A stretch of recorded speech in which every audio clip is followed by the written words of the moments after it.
This ain't that sports entertainment crap. No sports entertainment. Kiss his ass goodbye. Kiss it goodbye. It is gone. Dead. Ring of Because Honor. Gabe is here now. Ring of Honor. Ring of Honor. Ring of Honor. Ring of Honor. Ring of Honor. Ring of Honor. Ring of Honor. Ring of Honor. Ring of Honor. Ring of Ring of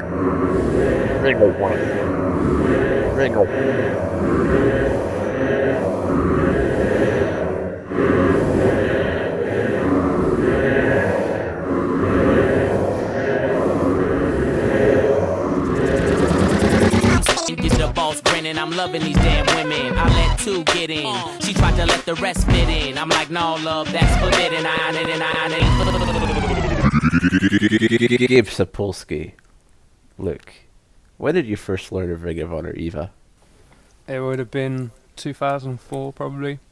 I'd gotten into SmackDown via Sky One. They showed like an edited version of that. Never actually got to like watch Raw or anything, but hey, the SmackDown brand was good enough for me. I had Mordecai and Kenzo Suzuki to keep me entertained. Because I was pretty into this wrestling malarkey, I find this channel called The Wrestling Channel. And at first I wasn't really paying that much attention to it.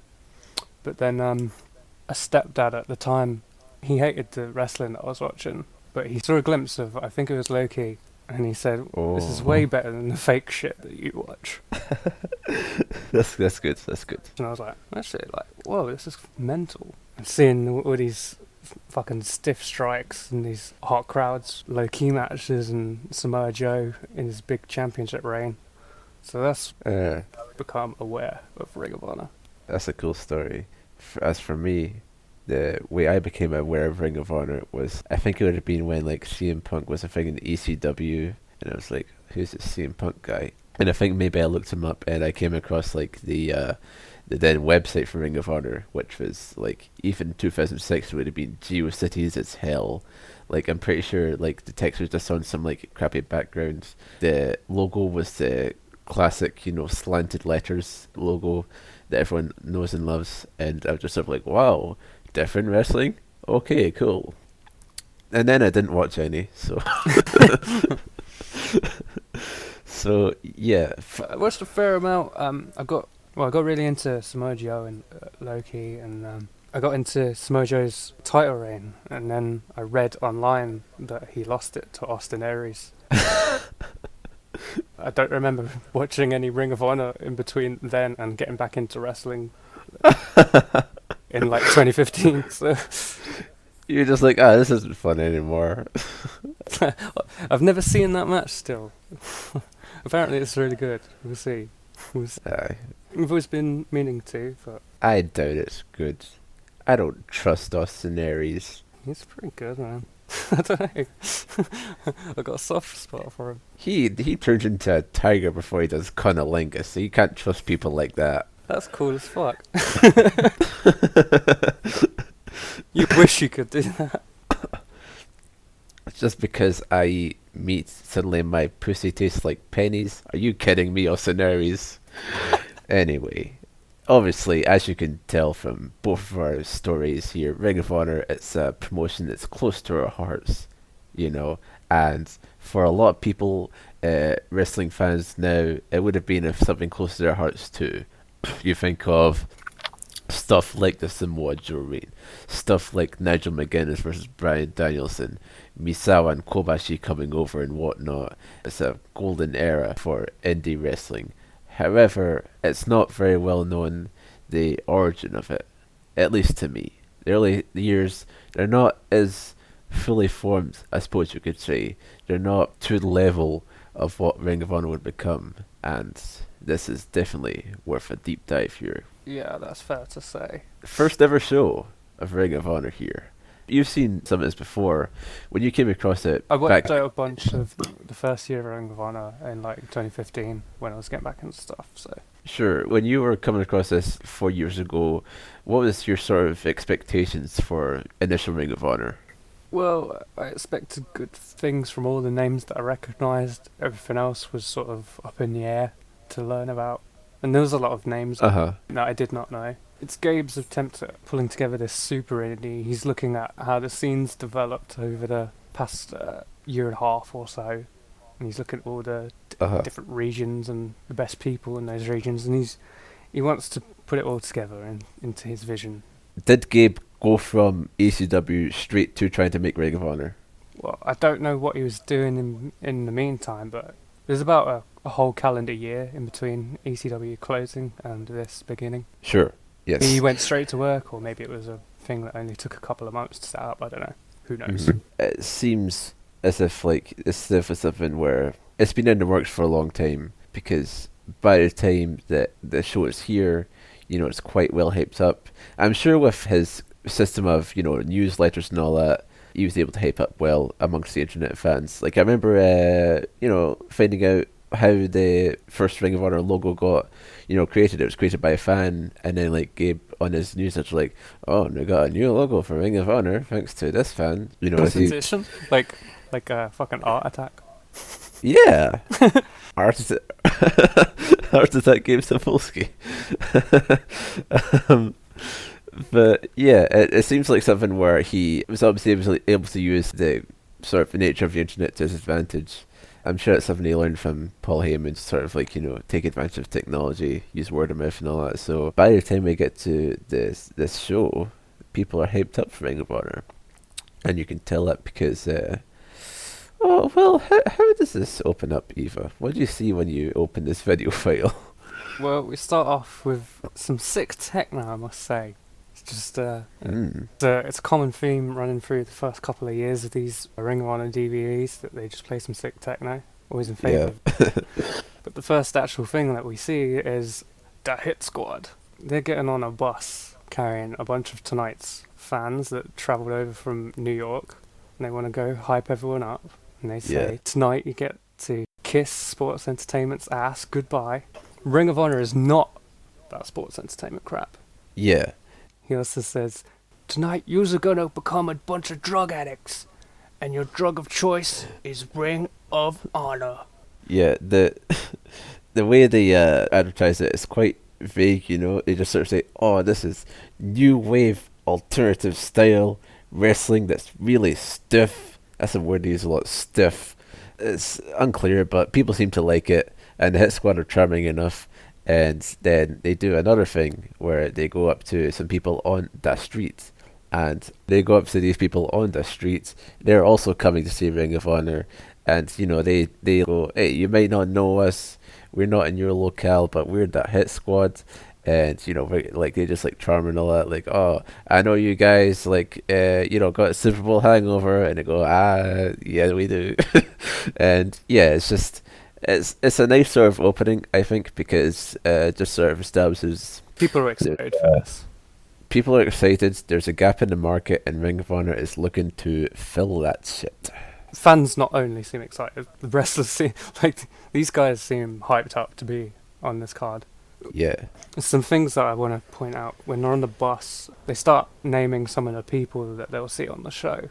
And the Boogie Knights and Scoot Andrews get about as loud cheers as AJ Styles, American Dragon, and Loki. So at this point, everyone's kind of almost on an equal footing. Yeah, it was a different time. 2001 was Scoot Andrews' year. Yeah. That's what everybody thinks of when they think 2001. Scoot Andrews, yes. 2001 Scoot Andrews, never forget. Where were you when Scoot Andrews happened? Oh man. Also, when they're on the bus, they start their own lackluster Hit Squad chant. They tell everyone to stand the fuck up in a bus. So, yeah. There's a few that clearly don't want to stand up because they're on a bus. They're going to show everybody 100% stiff. 100% stiff. You know what I assumed was that, I was disappointed when the Hit Squad said, okay, we'll see you later, and they went off the bus, because I thought that they would do this big promo where they hype everyone up, and then they just, sit down. That would have been funny. But no, instead they got their own travel. Like they're just gonna head to the show, and next thing we see is the show. It's an armory, and the Ring of Honor flag is up, the logo, and guess who the commentary is here? It's Eric Gargiulo and Steve Carino. Oh my god! Yay! So Funny thing about this. when this first match is about to start, I know exactly what's coming, so I needed to pause and get my bearings, because, oh my god. Yeah. So, out first are the Christopher Street Connection. They are flamboyant homosexuals. They are wearing feathers Yes. and big hats. And they are coming out to YMCA. Yes, Eric Gargiulo, he says that he does not have this done on the format, and neither does Steve Carino. He just thinks that this Christopher Street Connection, they're crashing the party. And then they do a bunch of stuff about saying, these guys have their alternative lifestyles. Oh, Steve, do you want to see him do that in public? Hell no, I don't, Eric, and whatnot. And also they have this lady with him, Alison Danger. I don't think did they actually give her a name? I don't think they do. Well, no, they don't. Karina says, and who's that hussy behind them? And Gargiulo says, that's a hag. That's what they call a hag. Just in case the homophobia wasn't offensive enough for you in this opening match in the entire company. Yeah, okay, so this is the thing. Ring of Honor is this promotion which is based on honor, discipline, and whatnot, and they decide that the best thing to do to establish this is to show something which they do not think is honorable and disciplinary, which is, great booking by Gabe Sapolsky, and also it's fucking hateful as shit. So, Christopher Street Connection, they kiss a fan in the crowd. Steve Carino is disgusted. He goes, he just kissed a fan. Even worse, he kissed a male fan. Because that's gay. It's gay to do that. I was going to try and list every offensive commentary line, but I just couldn't. So, yeah, I have it on good authority that in Jersey All Pro Wrestling, the Christopher Street Connection they still had the same sort of basic gimmick of being flamboyant gays, but they were also put over as tough, and they could handle themselves and kick people's ass if they wanted. But it appears Mr. Gabe Sapolsky was only interested in the sort of gimmicky aspect of his team. Eric says, I knew it was too good to be true. I knew they couldn't have no gimmicks. How do they think this is a good way to start the show in any regard? So Buffy gets on the mic and he is, saying that Ring of Honor, actually it's a different H. He's going to make it stand for Ring of Homosexuality, right? And oh no, that'd be terrible, Steve. And so what happens is, just infuriated by this, is the Hit Squad, who we thought were cool, but then they come in and just beat the shit out of these guys because they're mad that they're gay. And then that's the start of this match. Hit Squad versus the Street Connection, basically a squash. Hit Squad just beating the shit out of these guys.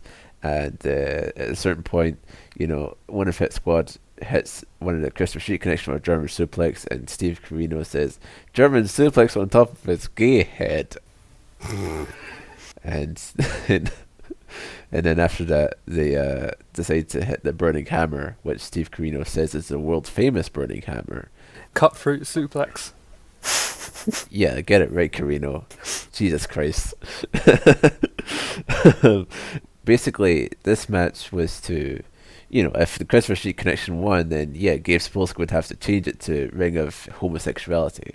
Luckily, though, the Hit Squad won, and so they changed it to Ring of Heterosexuality. Karina says that the Hit Squad just saved professional wrestling.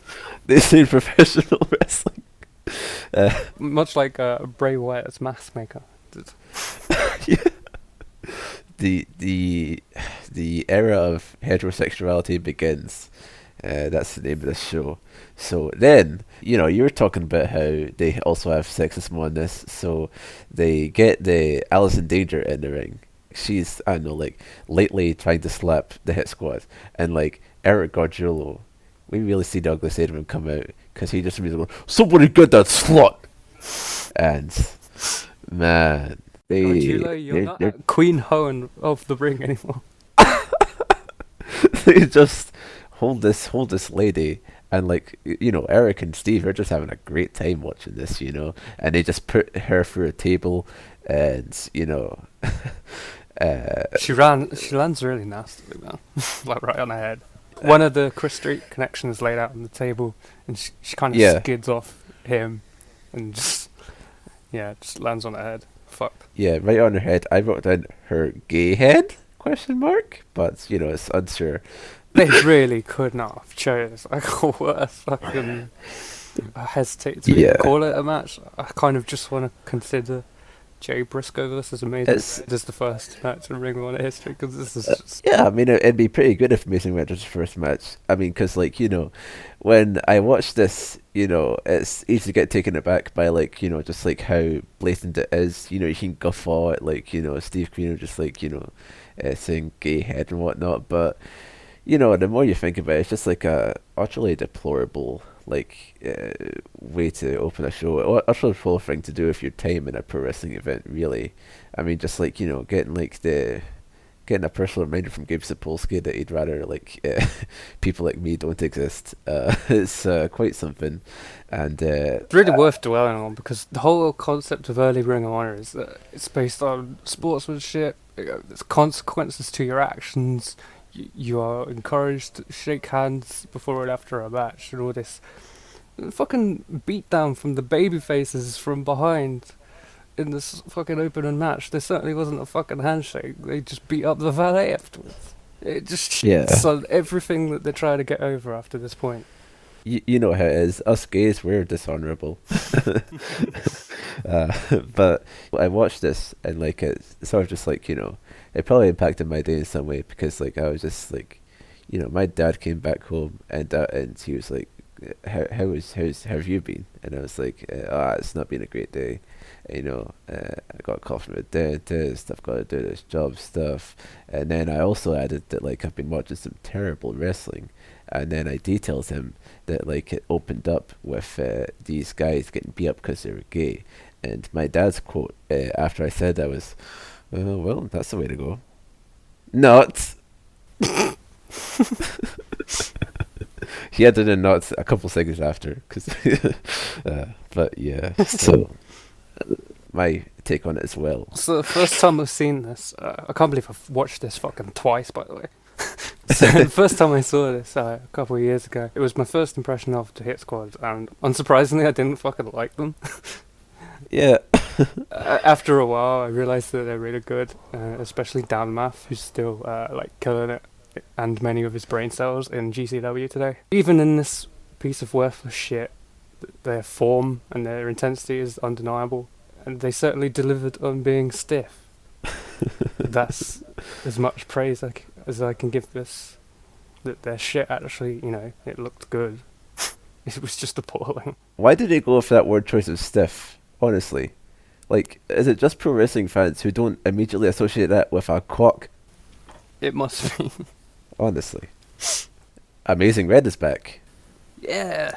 So it totally should have been the first match. It's completely appropriate for being the first match. That's great. It has a great pace. It's just fucking... it's good. Gabe. So his opponent here is Jay Briscoe. And Jay Briscoe, in the couple of months since we saw him at Best of the Best, he has grown into himself a lot more, I think. Because here he's got his beard, and with that has come the intensity that we know Jay Briscoe for, wouldn't you say? Yeah, he was clearly fucking really, really, really good at Best of the Best. We haven't been able to get quite as much from him in the context of the Midnight Outlaws. This was a nice taste of him again. Red's pretty tiny. He's acceptably tiny, because he makes up so many ways with his making his flips look so cool and making his bumps look awesome. His stuff just looks really cool in a way where it doesn't have any pretense to it. He's not trying to make it look like the height of offense for him to be doing all these flips. Nor is he trying to go he's not trying to be like Will Ospreay at Young Bucks for like, oh, you think you know me for flips? Well, I can do other stuff. Haha, I'm selling it back now. He doesn't indulge in that. He just sticks to what he knows, which is flips, and he's really good at it. It led to a great sort of match. There's a bunch of stuff in here where, like, Red will counter a snapmare by just spinning out of it, and it looks really cool. Also, Jay on his end, he does a fucking Kinniku Buster, and that's cool. Kinniku Buster is great. And it gets a holy shit chant because, it looks cool. It was a really good, what I'm considering an opener. It was better than I remembered. I didn't remember much from it, to be fair. Briscoe is hitting a bunch of stuff that Red's just kind of the perfect person to take. Like that delayed Jay Driller. That's just... Yeah. It's also worth noting that Jay is accompanied by Mark to the ring, and everything seems all good with the brothers at this point. Mark won't work a Ring of Honor show for a while due to his age, but no Midnight Outlaws here. After this, it seems like Jay's got the victory cinched, but he tries going for the Cannonball Senton, and he eats shit on it. Then Red flips the lot on his body, and then he gets the pinfall. There's like one bad spot in this where Red crotches Jay on the top turnbuckle, and he tries to do like a springboard from the opposite side, but Jay catches him in midair with like a spear or something. First of all, the impact didn't look amazing, but also, what the fuck was Red trying to hit? The other side of the ring. It didn't make any sense. But apart from that, very good match. Yeah, you can't doubt Amazing Red, I don't think. I trust he was going to do something cool. Next thing we see is promo from Loki. Those always amuse me. Yeah, Loki. I'm really glad Loki's here now, because we just get to comment on just how fucking good his voice is. It's not the size of the fighter. It's the size of the fight we will bring. That's really good. First attempt. You've actually done an impression of Loki before at my request. I asked you to do an impression of him fucking, and you improvised a bit and changed it, but it still satisfied me. So thank you for that. March 29th, we will be fucking.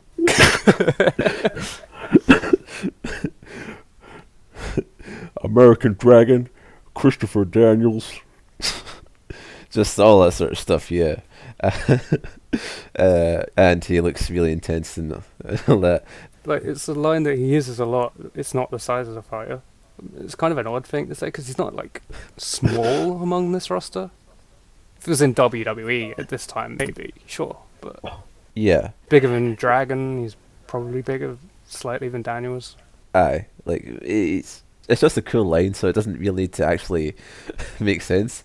So a great Loki promo wherein, that's what we'd say about any time where Loki uses vocal cords. And then we cut to this bit of this slice of suburban city, and it's just like a patch of grass, and like, who's here but Homicide, and also his good friend Boogaloo, spelled with a U at the end. And Homicide is quite sentimental, because apparently this patch of grass used to be where his home was, but then it got demolished. So he's lamenting that his home is not here, and he says so by saying, "Oh man, I'm pissed. I'm very pissed." Instead of his home, he seems to have found a rubber chicken. I don't know. A rubber chicken? Man, Ring of Honor, you're going down. That's his promo there. Yeah, so Homicide is obviously great, but this is a fucking strange promo, and this whole gimmick around this time is very odd. Yeah. I think once Boogaloo leaves, which didn't take that long, Homicide obviously begins to flourish a lot more. Who is Boogaloo? It's just Homicide's mate, I think. And then, once he's not in Ring of Honor, he just kind of did local stuff and petered out.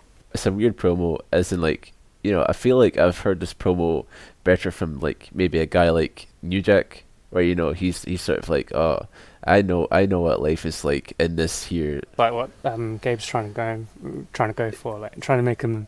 I think he's trying to make him the gangsters, but they can wrestle instead of just brawl. But it's not actually. Yeah, it's just sort of the gangsters ever were. New Jack is actually a good actor. he's able to bring He's like sort of Denzel's emotion. friend. Denzel's friend, also the friend of the Beyond the Mat guy. That's the funniest part of that film is like I don't know if like you're familiar with that part in Beyond the Mat where it's just like, you know, the Beyond the Mat guy goes, one of the unexpected friends I made in the wrestling business is New Jack. After he learned that I was into acting, we really started getting along. But yeah, so New Jack is the type of guy who, like, you know, he can like just like do a very like sort of somber, you know, like captivating promo about, you know, like how I've seen my cousin die, get like shot by a straight bullet, and so that's why I'm wanting to get the tag titles because I want to get out of there. Meanwhile, Homicide, he's not really a good actor, as in like he treats like his home being demolished and finding arm chicken with the same way that, like, you know, same way as like CM Punk treats him, like you know, oh, Kojima, I was really looking forward to it and all that. But yeah, so it's not the best promo, but it's funny. And then after that, we get sight of our next match. First of all, we see Xavier. Eva, what do you think of Xavier? Well, it's kind of somebody when I automatically think of like that he was a conversation-worthy Ring of Honor champion because he not to completely spoil everything that we're about to watch, but he joins sort of Christopher Daniels' faction and is under his thumb. When you would think Christopher Daniels would be the person who would hold the belt, but instead it was Xavier. Right, yeah, that yeah, it does make sense actually. He held the belt, and it's interesting, an interesting choice. For me, I feel like, you know, a lot of people sort of, they don't know who like Xavier actually is. They just sort of see him as like the you know, to go on Wikipedia and see like their ROH title range. They're like, wow, Xavier was the second champion or whatever. What the fuck? And you know, like they sort of give him a hard time based on that. And then the match happened, and I thought it wasn't very good. So I guess they're right. And then Segment is he goes up to somebody called the Towel Boy Eric Tuttle, and he says, "Hey man, keep your head up. You'll make it here eventually." And the Tuttle just goes, "Whatever." That was cool, I guess. yeah. And then we hear from Mr. 9/11 himself, Scoot Andrews. So Scoot Andrews, you know, Ring of Honor, they're about nothing more than just bringing the best of the best to, you know, the dance, you know, as Paul Heyman would say. And Scoot Andrews, he's one of the best of the best because, you know, apparently, according to him, according to everyone, 2001, great year for Scoot Andrews. But this is part of it as well, because 2001, yeah, that was great. But this is now. This is 2002. It doesn't matter what you've done in the past. All that matters is now. And for now, Scoot Andrews thinks that 2002 is going to be his year. Eva, is he right? No. Oh. I'm sorry, Scoot. You would have to just reminisce about 2001, I'm afraid. Scoot back to that photo book. See, I'm very unsure what qualifies Scoot to be the Black Nature Boy. He doesn't like wrestle like Flair or anything. He doesn't even fucking go woo. That's the very least I'd expect. If you Perhaps he's patterning himself after Buddy Rogers. You ever thought of that? Oh. I haven't seen enough Buddy Rogers to say if he's wrestling like Buddy Rogers, but if I had to guess, I'd say he's also not wrestling like Buddy Rogers. I'm so proud that I was able to like be like that one Scott Steiner promo on Ric Flair there. The original Nature Boy, Buddy Rogers. Now I know Buddy Rogers is dead, comment and soul, but Ric Flair, you're correct. Scott Steiner sounded weird. He sounds more like Scotty Too Hot. You.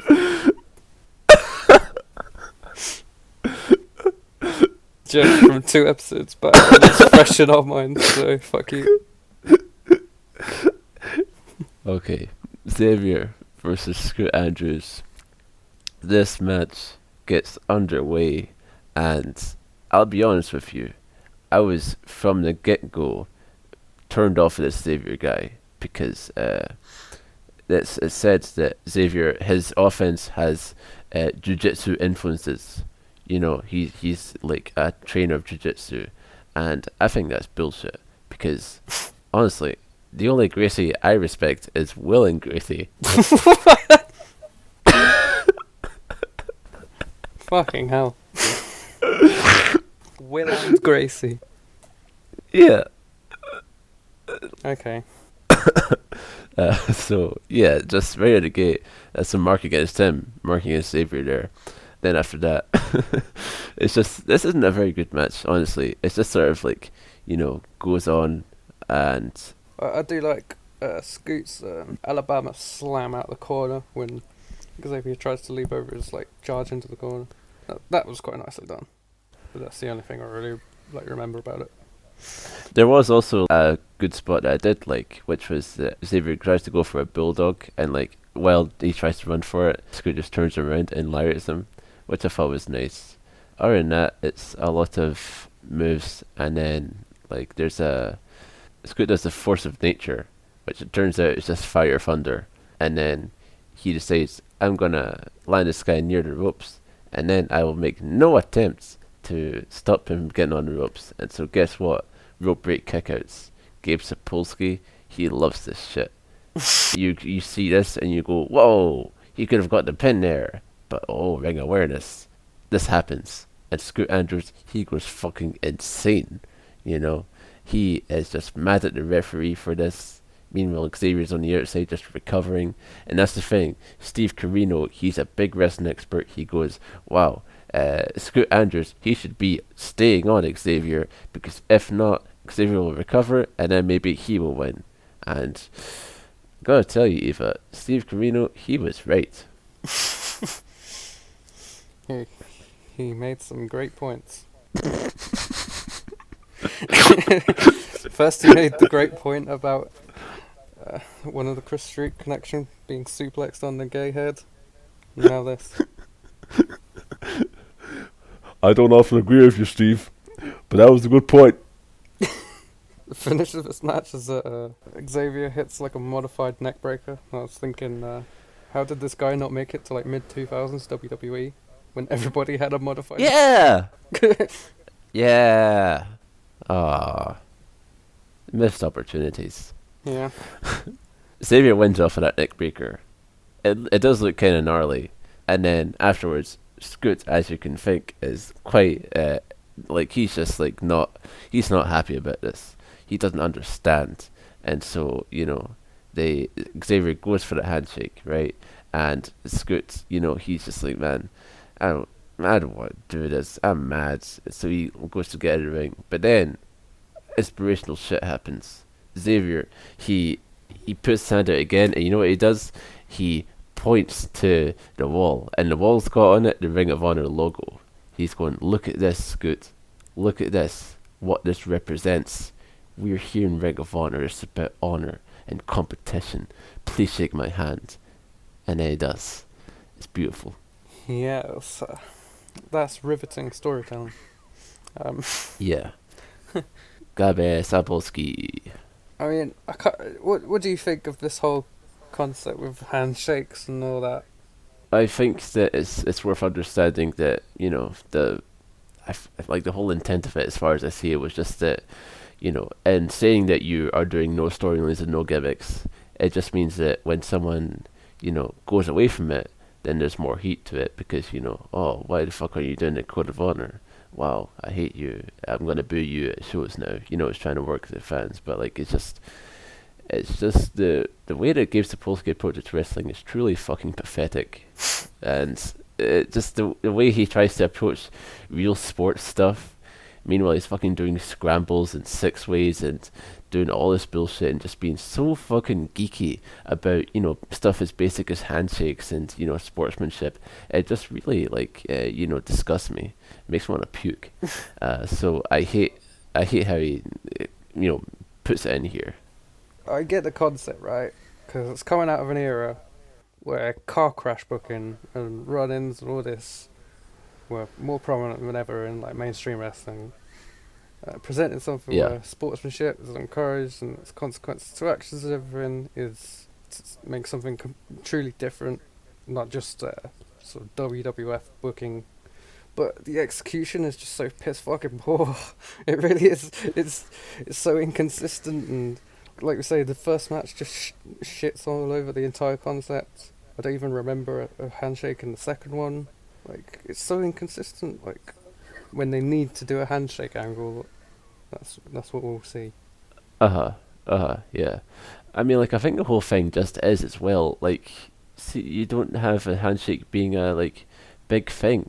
You know, just think about like all like the matches you've seen.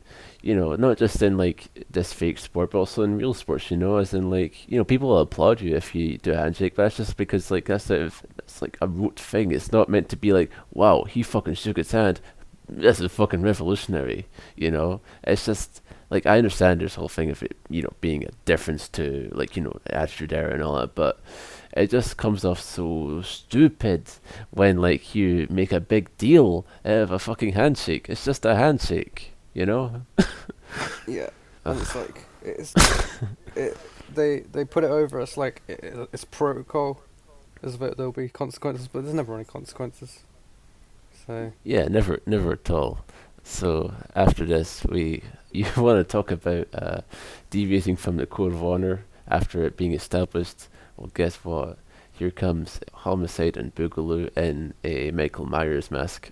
yes, they're also carrying out a chainsaw that does not get used or even threatened to be used, but it's a nice touch. I don't know. A nice touch for who, Eva?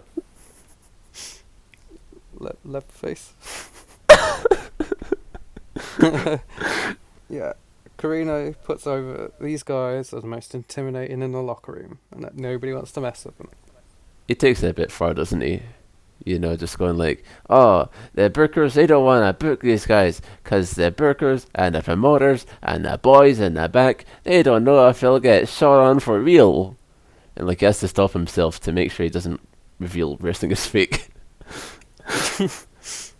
Yeah, I mean, at this point, given some of the stuff that we've already seen, I'm surprised he even stopped himself. Yeah. I'm loving this, the wrestling terminology just thrown into actual wrestling shows, and it's always a bad idea. Never say fucking shoot in that context, you fucking idiots. Yeah, it's just not good. And fucking, what else do they say? Oh, they do bring up like with this match, like okay, it's a later match that's inspired by a shoot interview that you can find on rfvideo.net, and man, why would you even say that? Good old RF video, huh? Good old RF video. Rob Feinstein makes an appearance in the opening video of like the Hit Squad. RF stands for? But that man's a pedophile. But yeah, okay, let's get this out of the way. What did you think of Steve Carino? Like, not just here, but just generally. I've seen him scattered around so much. He's like unbearable in this company. I've seen a couple of 0-1 shows from around this time period. He pops up there. His matches there are fine. I've seen some of them in late ECW. He has a cool match with Tajiri, but who hasn't? I don't know. I don't really know where I stand yet. As I've told you, I know it from Hustle, where he was just being great. At the start, he is just sort of like 0-1 Carino, just quite arrogant and loud, and his whole thing is like he will do like signature moves of like the wrestlers. Like he'll grab a DDT and he'll go Hashimoto, and then he'll do a DDT, and then he'll like go Ogawa, then he'll do an STO, and then he'll go so he'll just like like have a fucking laugh at the expense of the Japanese wrestlers, and it's pretty cool. And then, as I've told you, he becomes Hustle Kamency, the greatest wrestler ever. So, there's merit to be had in Steve Carino, definitely. But, I tell you what, this commentary job isn't very good. No, it is not. I knew that you had someone, Steve Carino from somewhere, and I was before we started watching this, I just said, prepare to stop liking Steve Carino because he's like an unbearable presence. So, I mean, I'm not even going to spoil some of the shit he gets up to, man. Like he's really prominent for a guy that mostly does commentary. He does wrestle, of course, later on, but oh man, he's a sack of shit. Oh, just coming straight out of it. You're never going to be in WWE now. No. It was my dream to be on NXT UK. Hey, look, I've been qualified in my remarks regarding Steve Carino, so that means that I've still got hope of getting into the Largo loop. Be you and Dan Mather. Oh, wow. In front of JJ Williams 1. He never loses. Let's get away from this nightmare and go to this dream match here. So it's Homicide and Boogaloo, and they're taking on the Boogie Nights of Danny Drake and Mike Tobin. Cool. Some fucking anybody's, basically. Apparently they've built up a good reputation in the local area. They basically get their asses kicked throughout this whole match.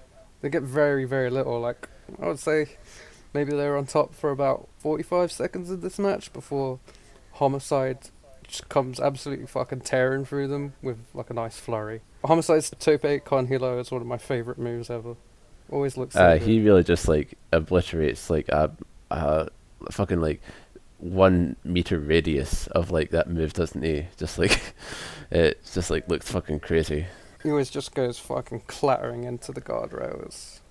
It's great. Aye. One thing to note about the beginning of this match is that they do end up following the code of honor, wherein like they like Boogie Nights, they immediately don't like these guys, and obviously Homicide and Boogaloo, their temperaments, they're not going to like these guys either because they're opposing them, and so they decide, I'm going to spit in my hand and then do a handshake, and make sure you saw that spit in my hand. So we just like, ugh. And I think that if code of honor was like a legal obligation of the wrestlers, and like it was strictly adhered to, and like, you know, all the sort of stuff that we were saying that it ought to have been, rather than just like this thing which, like, you know, exists conveniently, then I think it could have been like, you know, really effective at just showing like, hey, even these guys gotta be honorable. But instead it's just sort of like it just happens.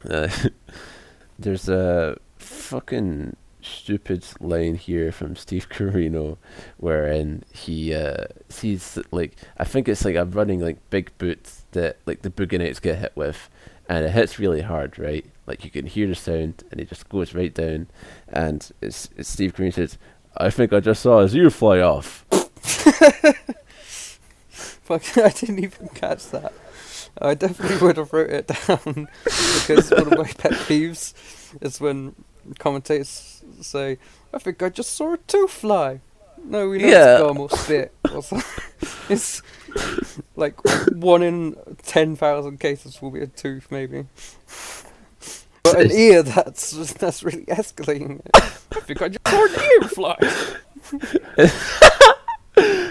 It's ridiculous, man. I tell you what, like I hate like this overselling of stuff, because it's just like, you know, it's sort of like in WCW when you know, a saw would happen and they'd be like, oh, my monitor went off.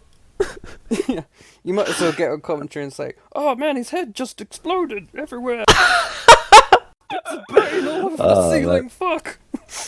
It's like, if you're going to exaggerate, you might as well go all out, man. Oh my god, his thing fell off. And all I got was a chop to the chest. He must have something really badly wrong. Now, look, the reason I take issue with this is because, you know, why exaggerate when the truth can be also compelling on its own? And an example of this is that after all this ass kicking, Homicide decides, I'm going to get that rubber chicken again. We got you know, this rubber chicken that we just found on the floor. we got to take this with us to the fucking show and use it on our matches.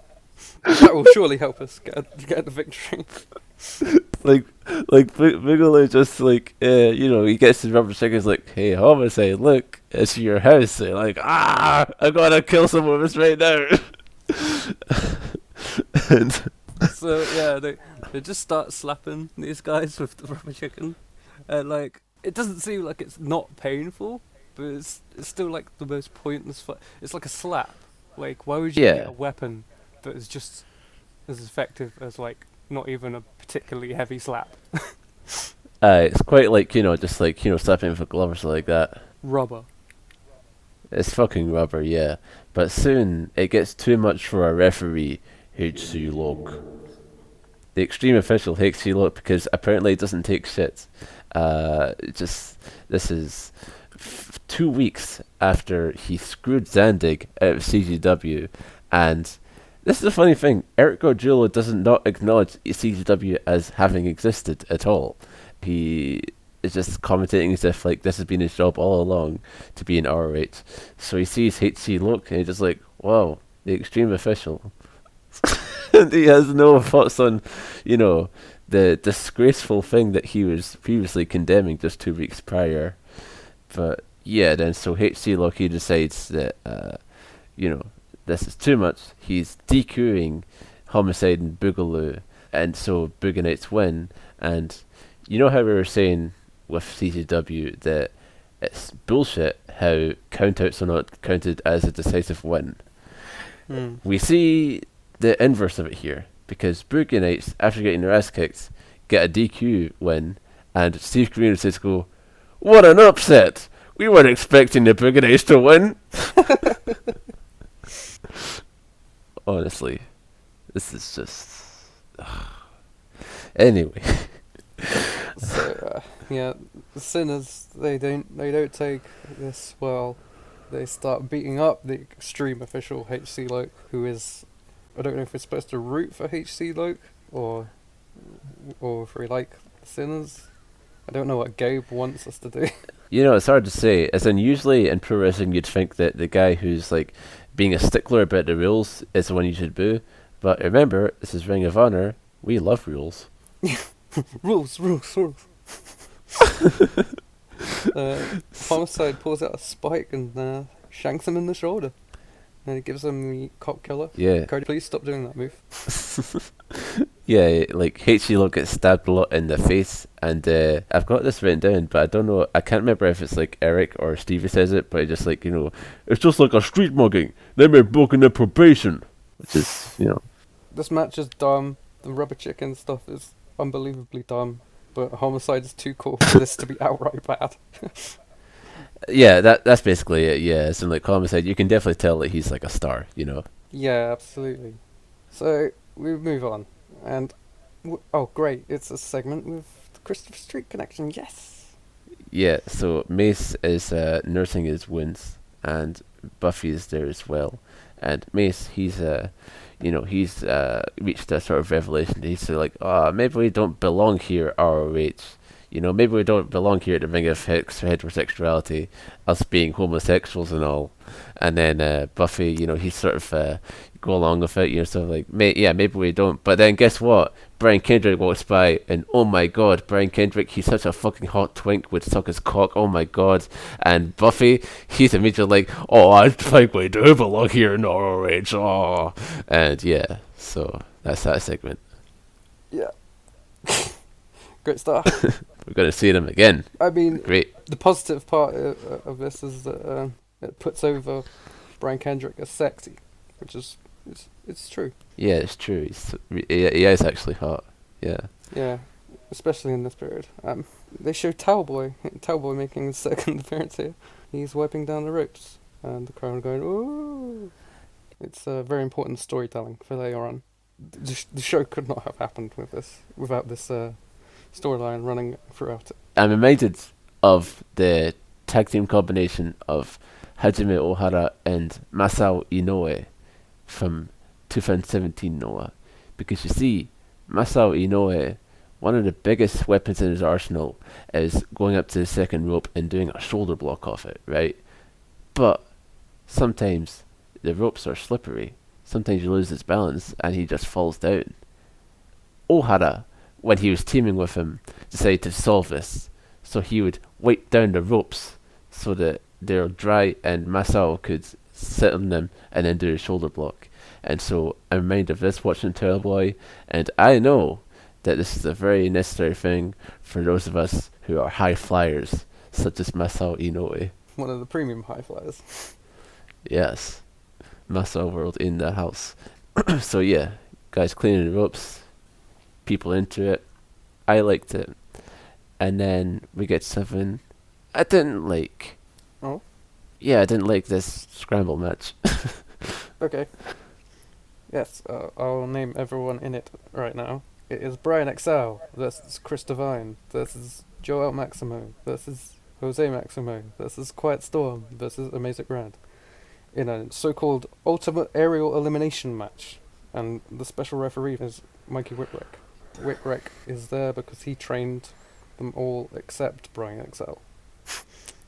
So where's Brian XL there? It's because He travels with this crew, but he's not allowed to speak in the car. And Karina says, Brian XL wins tonight, he'll be able to change the radio station. You've got Blur on, put Oasis on instead.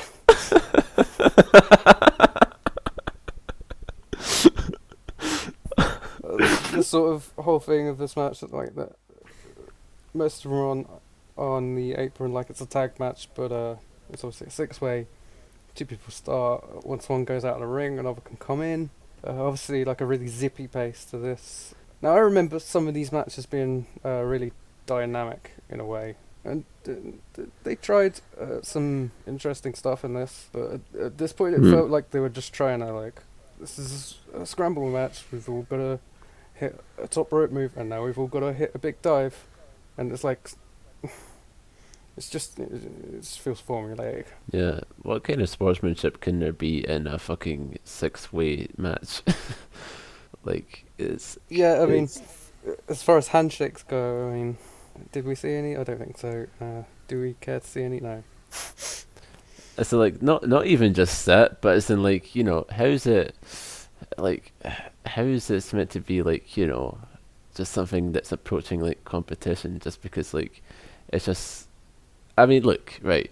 Imagine if like you have a win-loss record and like, you know, you have so many wins, but like they're all in fucking these scramble matches where like you could basically like time it well and win, you know, and it doesn't actually prove anything about your ability as an athlete to just like do well when it's a fucking confused mess of people. Like surely Gabe Sapolsky in his vision of a real sports environment can understand that in real fighting you don't fucking have 4-ways and like bullshit like this. Yeah, I mean, as far as the concept that Gabe is trying to put over for his vision, it just completely goes against it. But yeah. as far as I'm concerned, that vision has already been like immediately fucking a gigantic fucking turd has already been dropped on that vision. And it is essentially just throw it out of the equation by this point. It's almost like he doesn't actually have a vision and he's just a corner like everyone else. It's just that vision is what he uses to try and convince people into getting into his shows. Interesting. But yeah, this is just not a very good match, I thought. As in, a lot of stuff happens and it's just there. You have an interesting sort of like, you know, finishing stretch where like what happens is the Maximos do the Spanish fly to Chris Devine, but also Quiet Storm does a German suplex really quickly on one of them, so that leaves him and the other Maximo, you know, which is like if you're going to do these multi-man matches, at least be imaginative of them. That's being imaginative of them, you know. And so, you know, after a bunch of stuff, Quiet Storm just like does the Storm Cradle Driver and wins. So now, you know, if you were to rank 6 guys on how long their car ride back home is going to be, Quiet Storm would be the shortest because he won. He got bragging rights. Everyone else, long as shit. Quiet Storm gets to put on whatever radio station he wants. What do you think Quiet Storm puts on the radio? What do you reckon he puts on? I think he's been friends with Mohammed Yori so long that he just put on the Quiet Storm radio station, actually. Oh, I never thought about that. Oh, Wow. thank you, Beverly. Cool. I didn't dislike this match, but I think I've seen better for this kind of thing. And as far as like the realism of Gabe's vision, like, it's out of the window at this point. I just didn't even consider it at all. You say it's out the window. I posit there wasn't a window to begin with. There was just there wasn't even a fucking wall. There wasn't even a floor. It just fell down. You're homeless, Gabe. Homeless where it counts. The mind. Well, Gabe does like crunk, apparently, because I posted Corporal Robin That's right, yeah. crunk theme on my Twitter, and Gabe liked it. Oh, also, fuck you, Gabe, for getting me banned from Squared Circle Reddit. Okay, so All I wanted to ask, time you had sex. That's a perfect no, okay, so question. to provide background on this, Gabe Sapolsky, at the time of recording, he recently did a Reddit AMA, an Ask Me Anything session. I saw news of this, and I thought, my friend Eva, she would be quite interested in asking Gabe Sapolsky many questions. So I shared it to her, and I said, do not let this opportunity pass you by. And you know what? She didn't, because she asked him, when's the last time you fucked? And the next thing I hear, she's banned from Squared Circle. Yeah. I Gabe. went to post a second question. I think I think I was going to post, why did you let Davey Richards happen? Then it just said, you are banned from posting in this. I only fucking posted like 3 minutes ago. And it was perfectly reasonable. I was very polite too. I called him sir. Gabe, fan. Because it's true. I'm a big fan of this great man. Great mind. I did you as fuck. You know, I'm willing to think that maybe it wasn't that Gabe personally saw that. It's just that, you know what Squared Circle is like. They fucking send fruit baskets to WWE for putting on like a good match, which actually isn't a good match. So I bet they're just like the cops of the highest order. They're just like going after you for what they perceive to be anti-Gabe sentiment. But you know, among us knowing people, you know, it's essential. It's the hard questions. A lot of the comments I saw were like, "Oh, this is great. It's a shame that lots of people are going to use this opportunity to be mean to him." Shut up, bitch. Oh, dare us be mean to the WWE shill who sold out various independent promotions. Fucking Quisling Gabe Sapolsky, fickless. And he didn't follow the podcast account back. I think I've touched on that already in great. That does remind me that there's a point, I think it's like in the homicide match where they go, oh, this homicide used to be institutionalized. And I thought of some stuff. But okay, so then after that match, we go on to it's Prince Nana's match. Now, this this segment here, it starts off with Prince Nana in the back. His music is playing, and he goes like, "Oh, who am I facing? Who's my opponent?" And you're like, I'll get someone for you, Prince Nana." And then like Steve Corino goes to the back, right? And like he decides, like he sees a Tower Boy, Eric Tuttle, and he decides to go, "Hey, would you like a match now?" And Eric Tuttle goes, "Oh boy, would I!" And then Steve Corino, in an egregious move, war crime, he goes, "Okay, kid, get yourself over."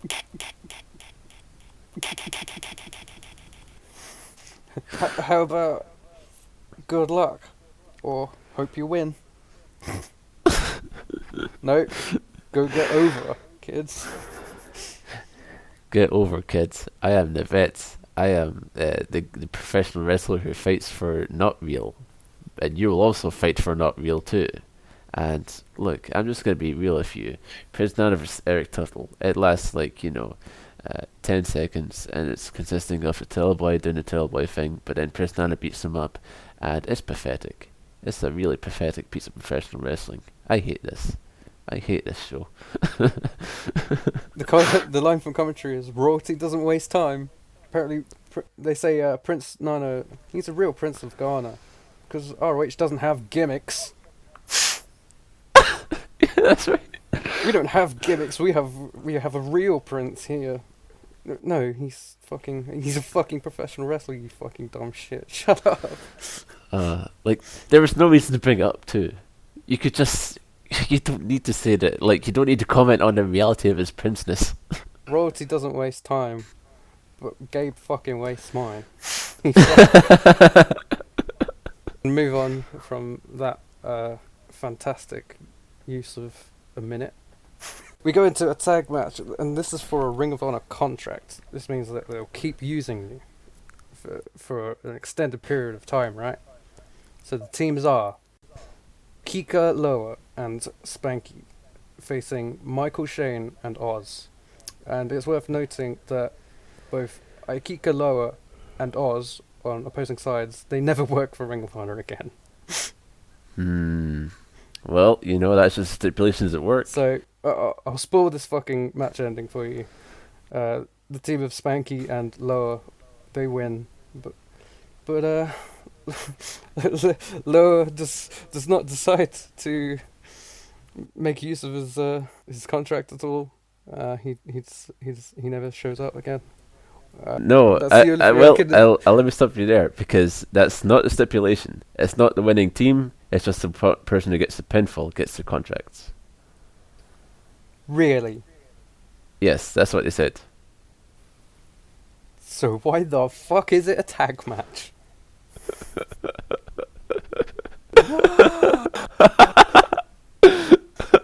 Fucking turn over it. Oh.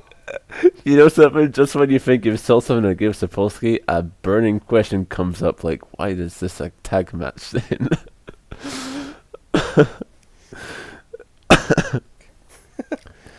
Now I'm remembering a spot where I think Michael Shane's got a cover and Oz is going, oh, he's nearly got the picture. He's nearly got to victory here. Oh, 1, 2. Ooh. It's not a good thing. Break it up or something, man. You never again. Info compiled on Strigger.com. This is actually Oz's best match ever, according to Cage Match. He has a total of 7 matches listed on the site. 7. Oh man, the Texas Wrestling Association veteran Oz. This match, it's okay, I suppose. It's just. I mean, I was gonna say it was okay, but it's not okay. Now I know this.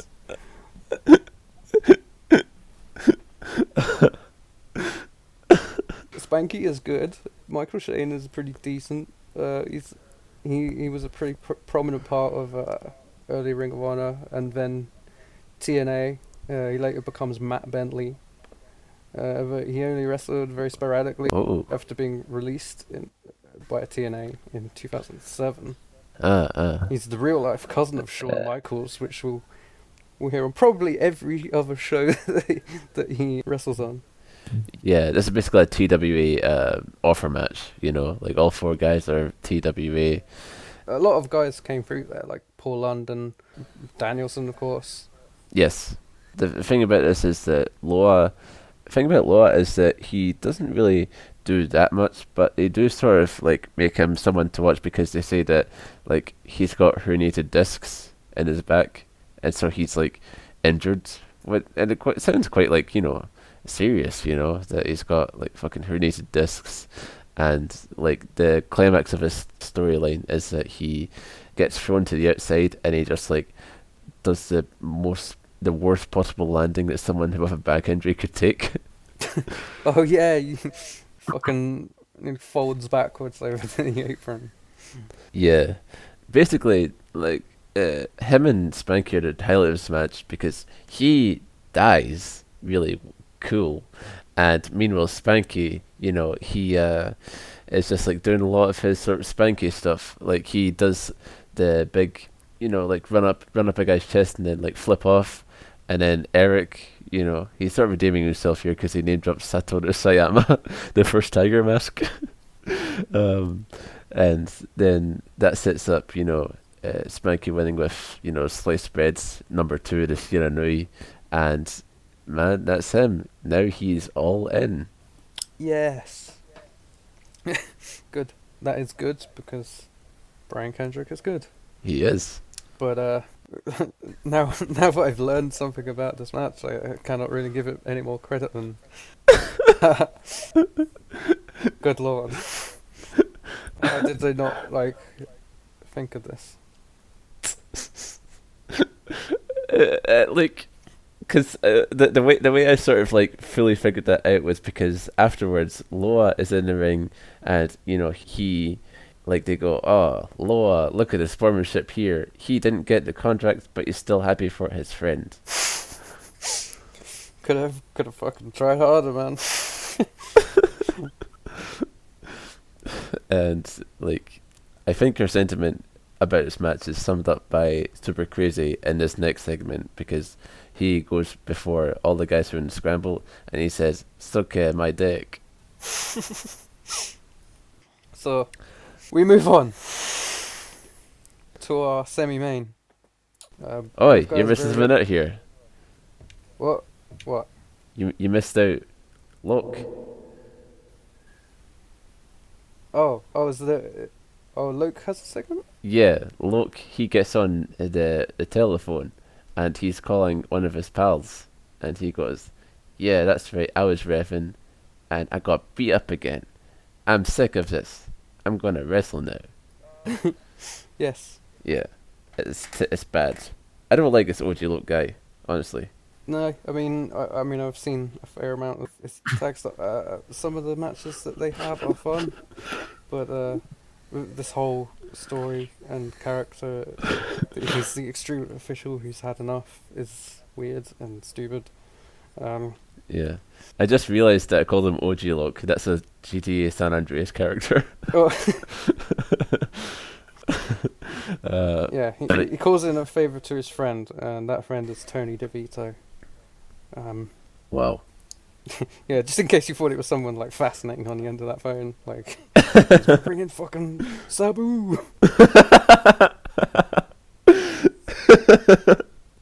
Sabu. DeVito. Wow. Okay. Then he takes his ref shirt off and throws it away. He has no shank wound on his shoulder, which is it's good that it's healed up so quick. Yeah. It's man. So at least put a little bit of raspberry jam on there or something. At least try. Yeah, it was like, okay, bro, I gotta take a shower now, but that's you could probably just wash your face and that's fine, Yeah. But yeah, so as you're saying, much better than this sort of crap is the decision match for the IWA Intercontinental title. Who's in this match? Eddie Guerrero and Super Crazy. Both guys are Yeah. really over, as you'd expect. Super Crazy, of course, made his name pretty prominently in ECW. Eddie Guerrero's fucking Eddie Guerrero. He's just in between WWE runs here, having been let go in November of 2001. And he works hard in his indie shows and gets rehired in April 2002. I'd not noticed this previously, but he actually honours a lot of indie bookings shortly after being re-signed, which back then would have been a crazy concept. Yeah. So do you remember when Brian came back from being fired from choking Justin Roberts, but he still showed up to the Evolve shows and I know Dragon Gate USA and all that. That was crazy, wasn't it? Yeah. So yeah, he's honouring all those bookings. A crazy concept back then. To be fair, even in today's climate, where there's a lot of WWE superstars who can sometimes work an indie show, a WWE superstar getting the blessing to work for Ian Rotten is some crazy. Yeah. IW Mid-South, always at the edge. I can't imagine fucking Pete Dunne working for Ian Rotten. Yeah. It's fucked up. So this match was fucking good. I really like this. Yeah, it's pretty good. It doesn't outstay its welcome. It's a quick one, relatively. Mm-hmm. Eddie's fucking crisp as fuck. He's on another level. Crazy. Yeah, absolutely. They give background behind this match. This is where they say, oh, well, if you've watched the shoot interview, which reveals that wrestling is fake, on RF video, you'll know that Eddie Guerrero thinks that he would really want to face Super Crazy as a dream match, and so here they are now. And, and what a great way to build up a match, Yeah. Super Crazy gets a surprise small package. Wins the title. Yeah. Didn't write a lot Like, about it, but it's just really fucking enjoyable. Two people who are just clearly like on a different level to most of the guys on this card. yeah, totally. As you say, like it doesn't feel like them like going all out, but it doesn't need to be, It was just like them showing up and like doing the sort of stuff that they're known for, and it was pretty good. So Super Crazy, he wins the belt. Hooray! Everybody backstage congratulates Super Crazy except for Christopher Daniels. What's his problem? Is it that he's a lizard and not a real human being? I'm just saying there's some theories, look it up. Is there? Daniels, lizard man. Oh. Well, I might try and start a conspiracy theory. Why not? Well, good. I'm glad you publicly announced this.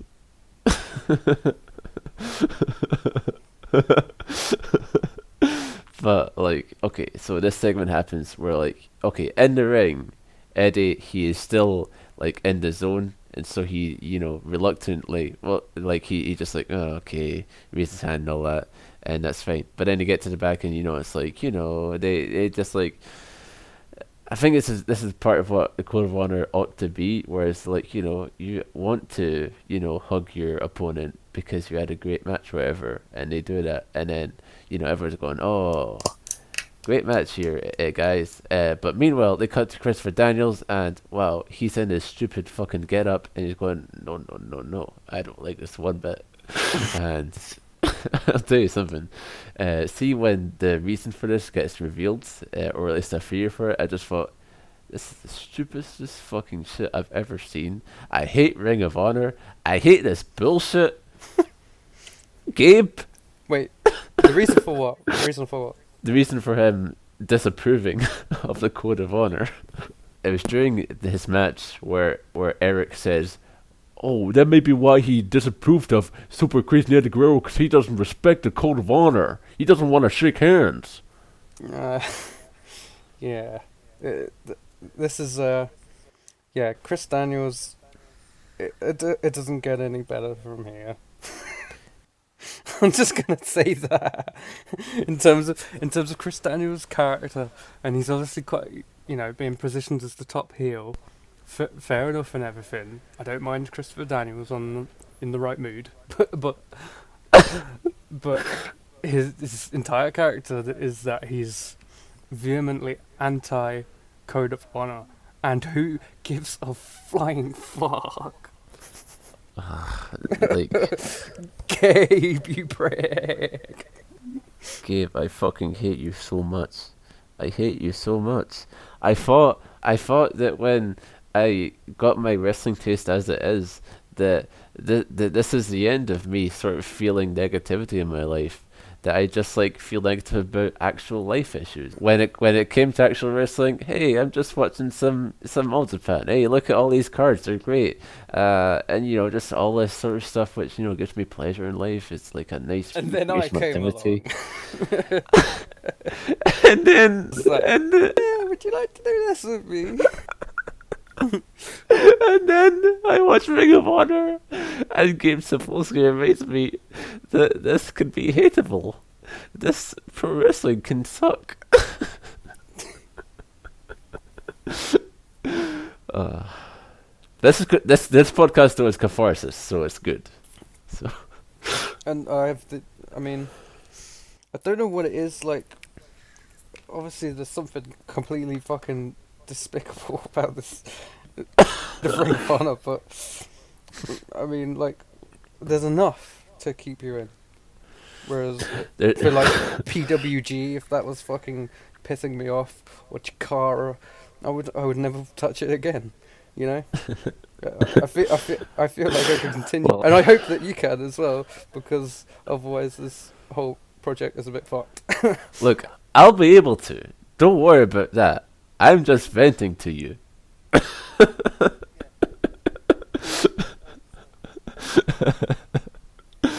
Okay. Right. So, honestly, I'd prefer Chikara. I'd like something where I can just put it down without any reservation. Don't say things we don't mean. But with Ring of Honor, they're just going to keep leading me along here. And I'm just powerless. I'm powerless to you, Gabe Sapolsky.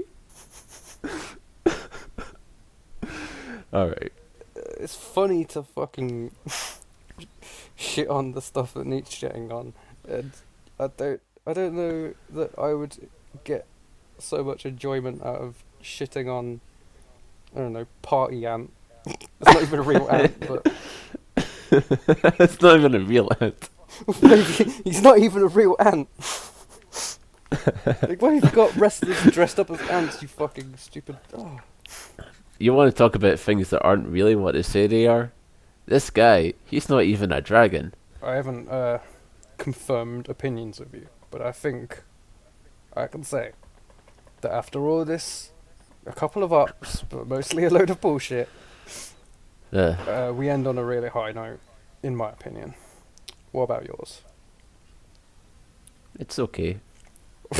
Okay.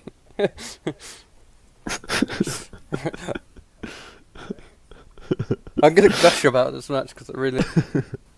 So, our main event is American Dragon, Christopher Daniels, and Loki. See, when you were viewing this in 2015, because obviously you would have seen this match. What did you think of it back then? I went crazy for it. I loved it. Cool.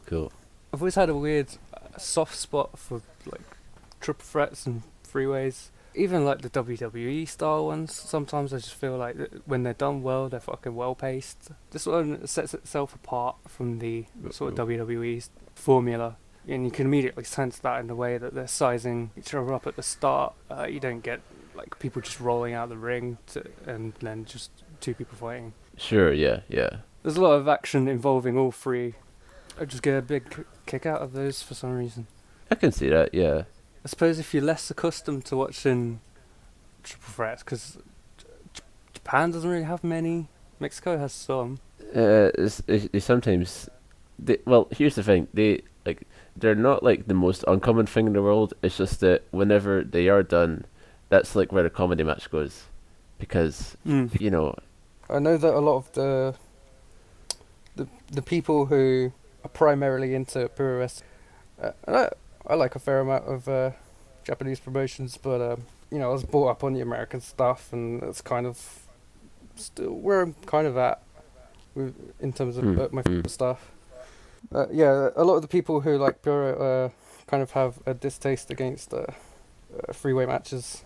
The reason I sort of like think not much of it is just because I don't know, it gets sort of like I feel like it really does come down to just the whole thing of like, that like obviously this isn't how like, isn't anything approaching like actual like, sporting contest. It's like, just like, oh, here's this third guy in a boxing match, and like that may come off just like, me lacking in imagination, and I suppose it does, but just You could say at the same time like a tag match is if Gabe's vision of a sports like feel was adhered to fully, you'd never get a tag match. Well, see, you would get tag matches because UWFI, managed to present that well as like, a legit thing, where it's just like, similar to, it like tried to like make it more like, just like a relay thing almost, like it can be done. Obviously, like something like Rings never like did a tag match, obviously not. Sure. But you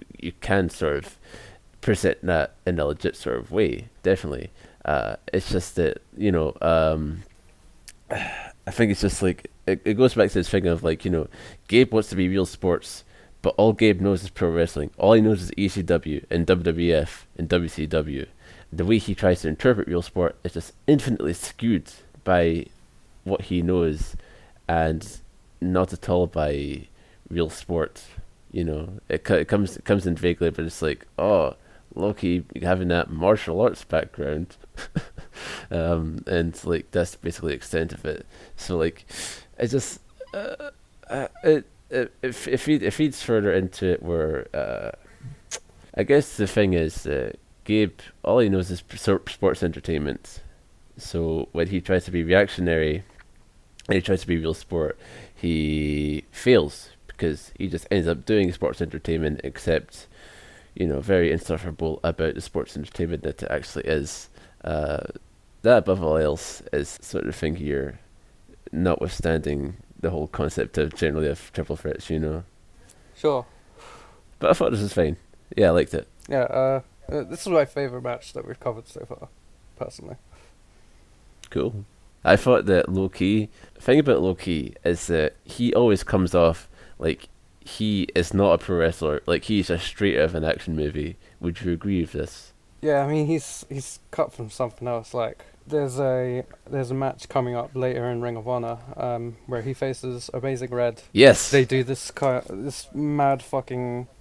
It's like you just tuned into a kung fu movie. Yeah, it's legit like a movie fight scene. And like they're trading fucking strikes and dodging at such quick pace. But if you actually like, it's not like one of these bullshit things where they're going so fast, they're zipping around really fast. But if you actually like trying to isolate anything, it doesn't actually look like an attempt to hurt the other person in any way.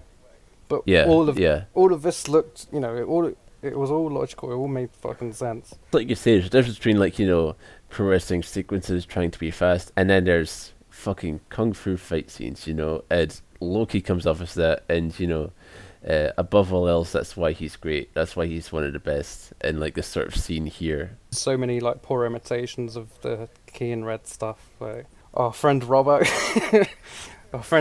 very very fond of trying to rehash that with Will Ospreay, and how athletic is Paul Robinson? I mean, it's not about athleticism, it's about his fucking mental mindset, you know? He's just a rowdy cunt, you don't know what he's going to do next. He's fucking bonkers, you cunt. Does it feel weird to be? Does it feel weird to be imitating your own accent? I mean, strictly, it's not my accent. I've never even been to Essex, mate. That's your people there. When he brings forth the sword of Essex that he's part of, then that's him representing you. He's defending you, Eva. Do you think Robbo calls his cock the sword of Essex?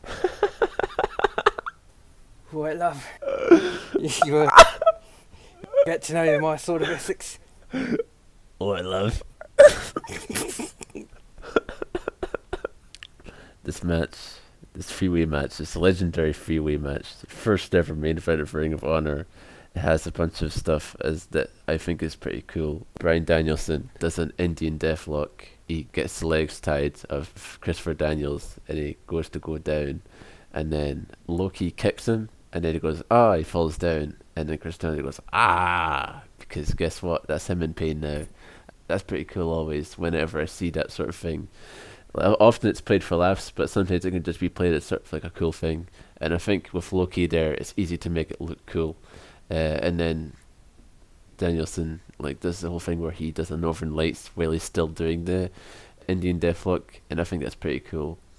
How did you feel about when they just start kicking Daniels a lot? That's a very cool bit. They kind of did a similar thing, you know, it's widely considered TNA's best ever match, the one with AJ Styles, Samoa Joe, and Christopher Daniels. Yeah. At the start of the match, they also do the whole trading kicks on Christopher Daniels until he goes, "Stop kicking me!" Which this was... always fun. I liked this spot a lot. They competitively kicking the fuck out of his back, and Dragon's adorable, going, "That's not how you do it." Yeah, yeah.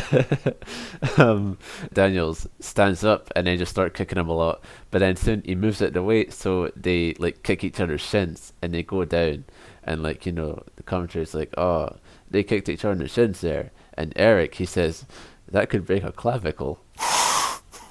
Did he really? No. Yeah, yeah. I think that was a fucking reference.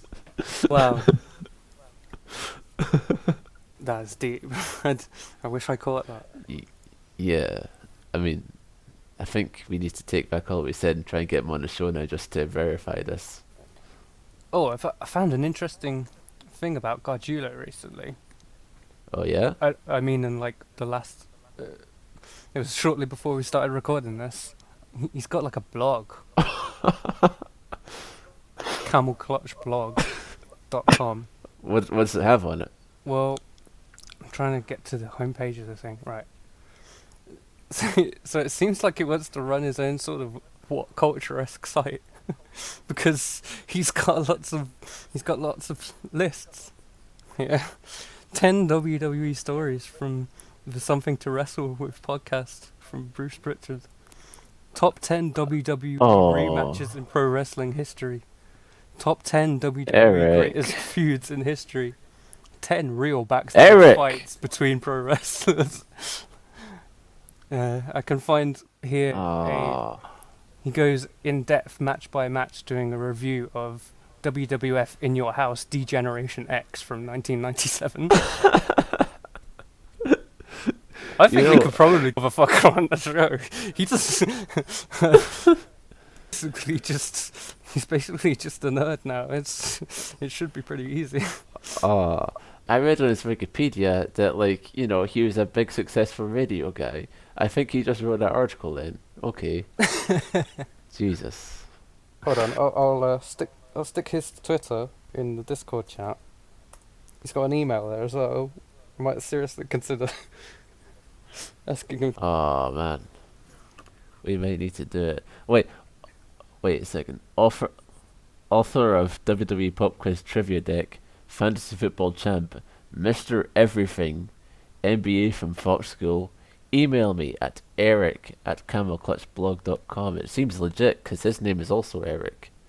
Yeah, I found this because I just decided to look up Eric Gargiulo on Cage Match, and that was his listed website. Oh jeez. So, yeah, he's in the clickbait business. Good old Eric Gargiulo. Good for you, mate. I guess. Wait, come on this show. Come do something worthwhile with your life. Oh, okay. A Camel Clutch blog retweeted. Okada confirms what everybody wants to know. He did eat a Whataburger yesterday. I need to know what Okada's eating, man, so I can stay away from that shit. And his next retweet after that is from the official WWE account. It says, "Imagine ... and you know what the picture is? It's a Photoshop of The Undertaker doing his pose, and also Sting is there. Wow! Just imagine that. Jesus Christ. Holy Don't get me all hot and bothered, WWE. God. I would shit my pants. Oh man. Eric Gargiulo. In the same ringer. Wait a second, what's the word for talking that starts with S?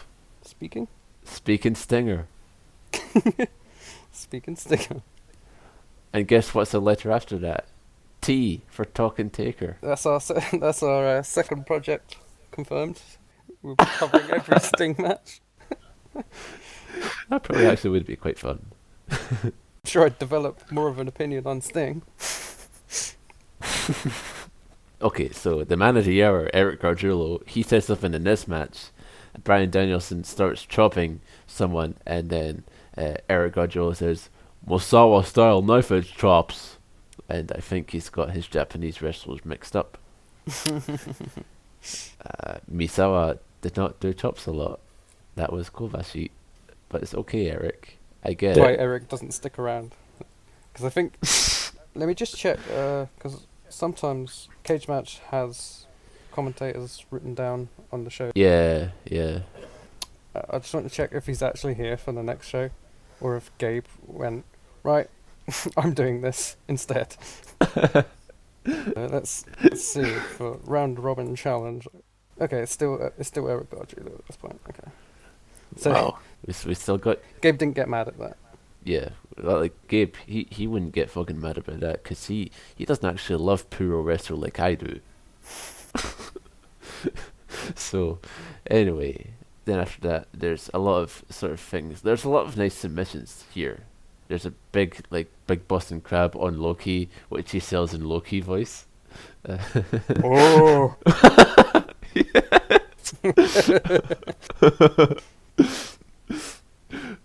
This submission hold is very painful, but I won't let this stop me from being at the top of the junior heavyweight division.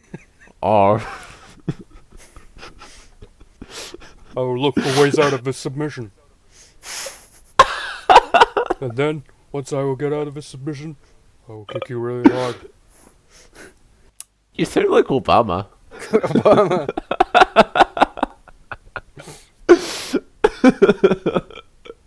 Yeah. Did Obama have like a catchphrase for his campaigns? Yes, we can. Yes, we can. There's a lot of Dragon Sleepers in this match, and all of them, they are very deep. So you really get to see the human body just like torque. Yeah, the great Sonata, take notes. Yeah. Sonata, who made former King of Pancrase tap out by just like squeezing his forehead a bit. That's my forehead. Wow, how'd you get a live quote from Minoru Suzuki? But yeah, I there's... just passed him. I said, alright, bruv. He didn't do nothing. And he just looked confused, He's a didn't he?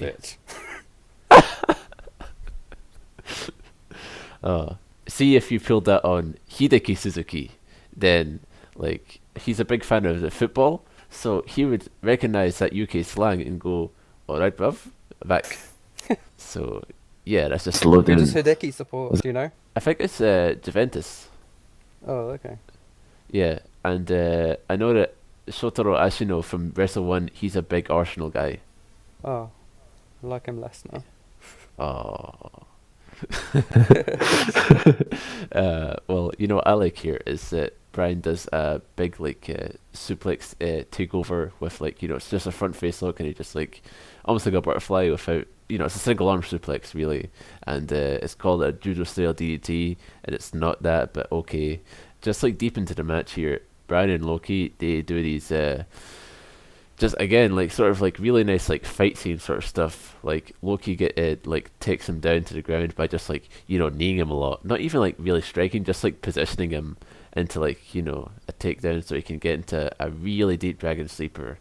You know, it looks good. It's definitely the peak of this match. It's just them doing a bunch of stuff to each other. Yeah.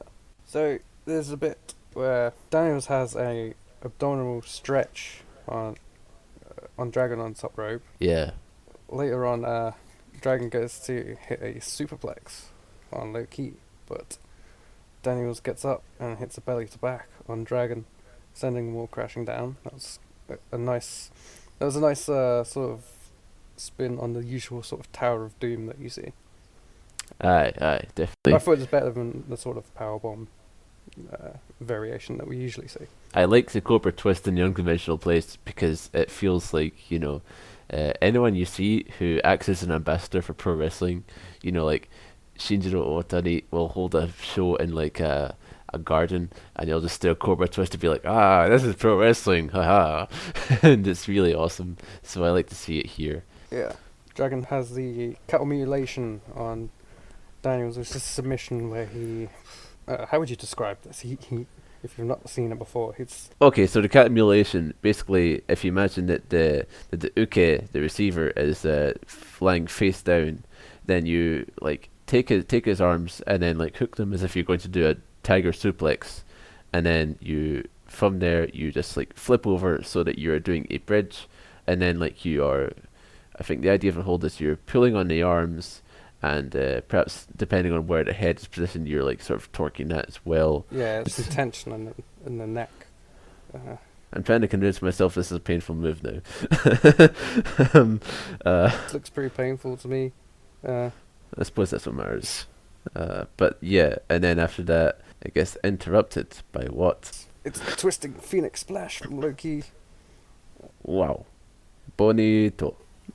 Then commentary says that he's adjusted his style. He started out as a high flyer, and has adjusted his style to integrate all this other stuff that he's learned, basically. Yeah. But when he does bust out a flippy move, man, fucking hell, he is making them seem incredible. And yes, and then he hits the key crusher on Christopher Daniels for the free, and the crowd goes nuts. There's several points in this match where the crowd give everything that's going on a standing ovation.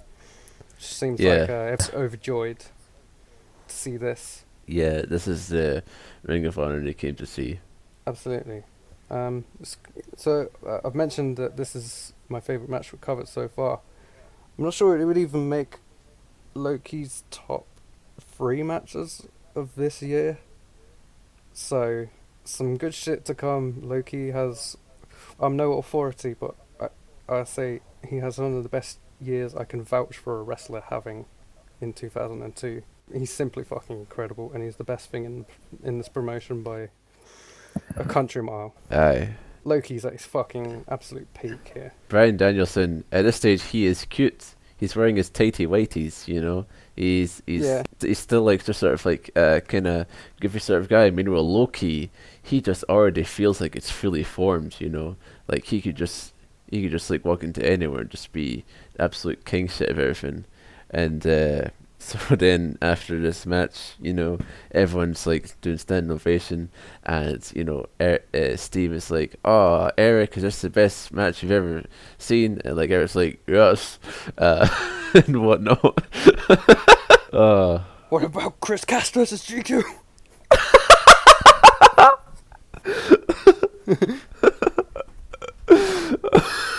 That thing just. Ian Rotten would also be objecting, like, no, we've just had the best match in wrestling history.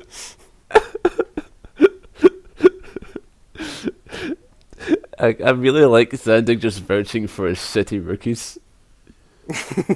yeah. I can imagine he would really do that as well.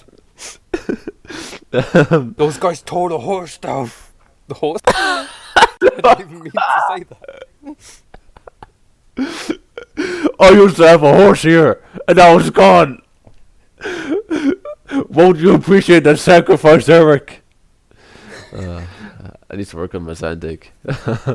Okay, so after this match, you know, as said, big ovation, everyone loves it, and then Bryan Danielson, he gets on the mic, he's like, "Hey, Loki, you may have won this match, but you didn't really beat me, even though he did beat you." But he's like, "Oh, let's do this like proper. Let's like face each other 1-on-1."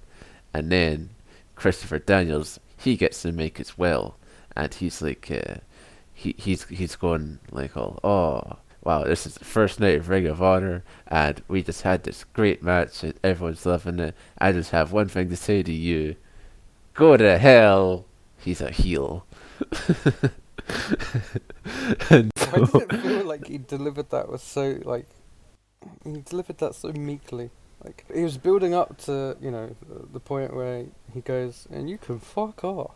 But he didn't really put any heart into it. He just went, "And you could go to hell."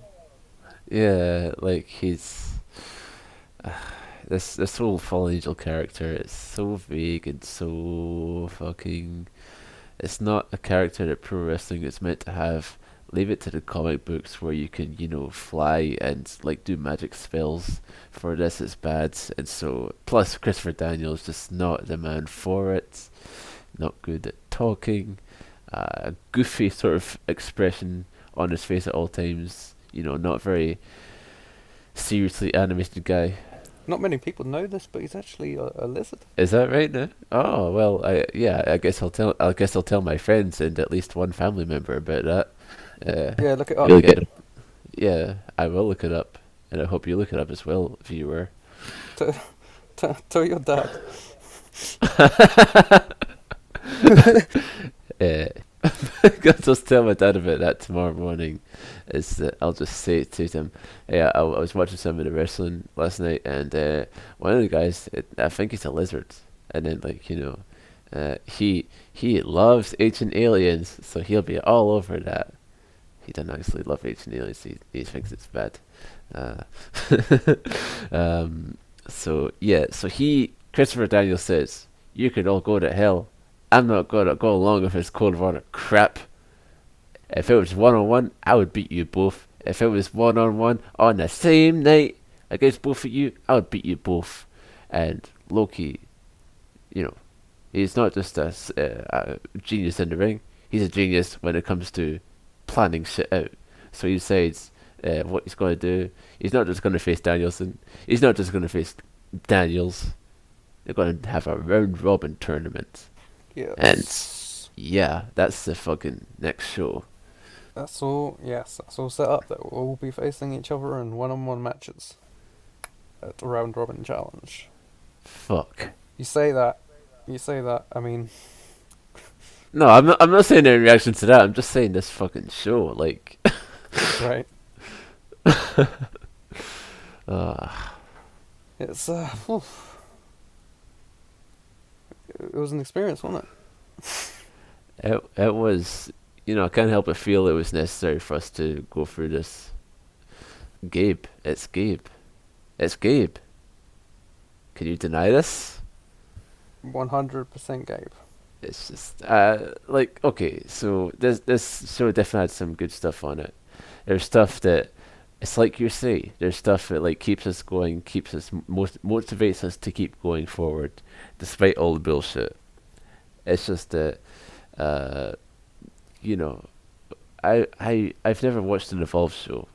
I've just listened to podcasts about it, and the impression I get is just that it's like just this very insufferable stuff, where it's just like overbearing rules and like a vision that's just totally unbelievably stupid, and it just sounds terrible. And watching this show really confirmed all my suspicions about it, because it's as Gabe a show as could be, and it's Yeah.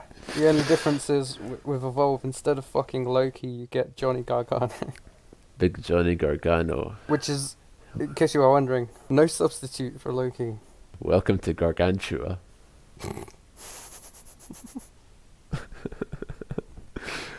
Thankfully, I think it's safe to say that Gargano will never appear in Rotten Era event, I think. So we at least have... Probably not.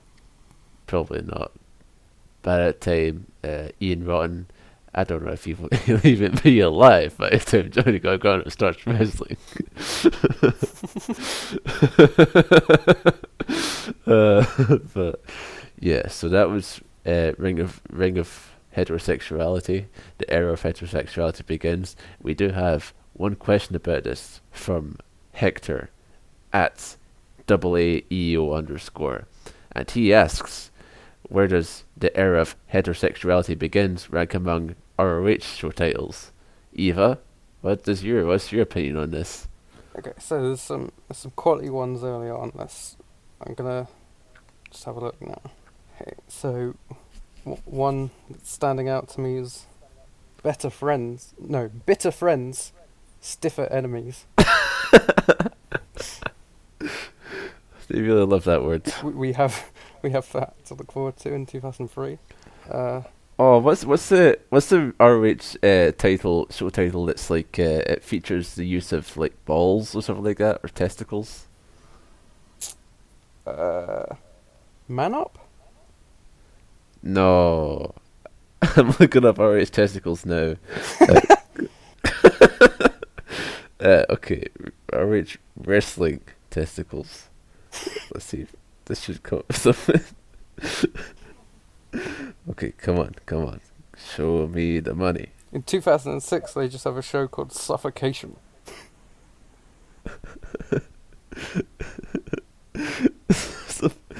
Okay, right. Like, does somebody die on that show? What's going on? I think they just thought it sounded cool. Like, okay, it can't just be testicular fortitude. It was something funnier. But They have a show called Man Up and a show called Time to Man Up. whoa, wait, how far was apart? Like a year. Hmm. I suppose that's okay. But yeah, I can't find it. But Hector, the answer to this question is whatever ROH show just like has like balls in the title, or the one where like the title in conjunction with the cover makes the DVD looks like gay porn. This one in 2005. Sign of Dishonor. Is that? Yeah. That's the one. That's the one where like they like the graphics end up covering their tights, so they just look naked. Oh man, there's a lot of stuff to look forward to here. I love Ring of Honor.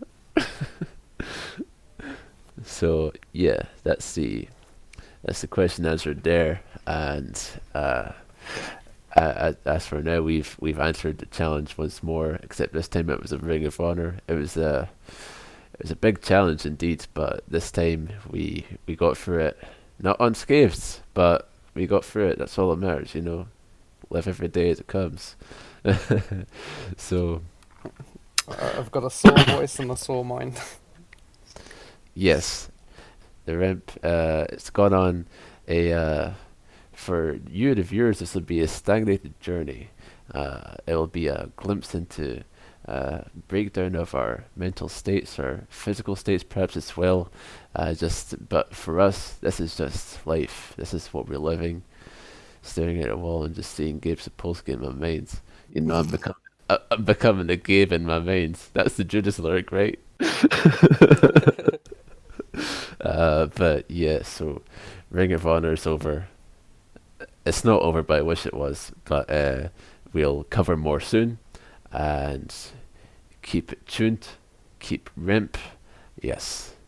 The next time that you hear from us, we will be covering RWA Mid-South's Spring Heat in 2002.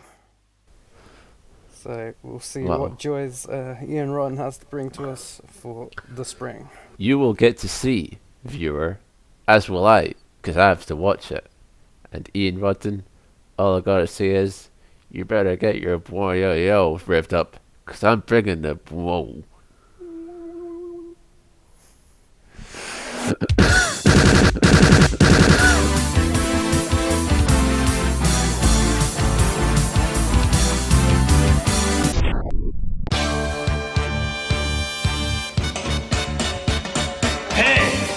Family, Nishimono, Inchiki, Dusty Rhodes, Homono, real, living legend, the American dream, Dusty Rhodes, Kankui, Masker's family, Motobaka, Tom Howard, Dusty Rhodes, Stephen Corino, 01 USA, and the real American dream, Ichiban!